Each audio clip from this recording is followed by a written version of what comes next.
हमारे देश में भी बहुत सारे लोगों को इस प्रकार की गलत धारणाएं हैं। तो मुझे लगता है कि ये इसलिए तानसेन केवल शास्त्रीय संगीत सीखने वालों के आराध्य नहीं है, तो वो उन सब लोगों के लिए आदर्श है जो किसी भी प्रकार से किसी भी स्वर ताल संगीत की आराधना करते हैं। उन सब के लिए वो आराध्य है, क्योंकि उन्होंने उस परंपरा को उस शुद्ध स्वरूप में एक हम लोगों के लिए उसका तार टूटने नहीं दिया, जीवित रूप में वो धारा वो हम तक ले आए हैं।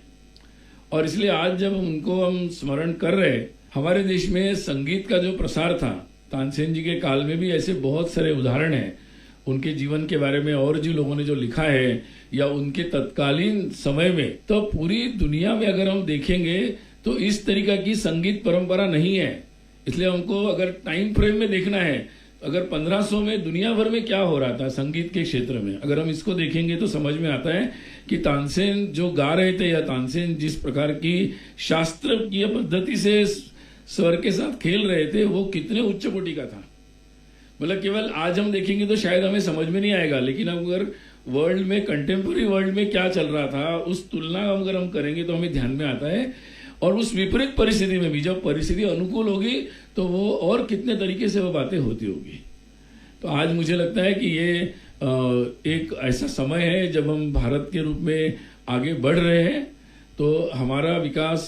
जो होगा वो समग्र रीति से होगा, जिसमें हमारे ये सारे जो मानवीय गुण हैं उनका भी बहुत बड़ा महत्व है। और इसलिए आज इन सब प्रकार की जो विधाएं हैं, जिन विधाओं को एक प्रोत्साहन मिलना, और अभी तक हमारी शिक्षा में ये सब एक्स्ट्रा करिकुलर था।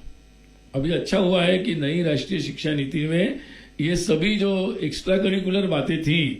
ये खेल, संगीत, नाट्य, नृत्य, इन सब को पार्ट ऑफ करिकुलम बनाया हुआ है। और अब जैसे घर में किसी बच्चे को बोलते थे कि बेटा तू ये सब फालतू काम मत करना, तू अपनी पढ़ाई करना, अब मैं उन सबको बताना चाहता हूं कि अब ऐसा बोल नहीं सकते आप लोग, क्योंकि वो भी अब पढ़ाई का पार्ट है और उस पर स्कूल से लेकर कॉलेज तक क्रेडिट भी मिलेंगे।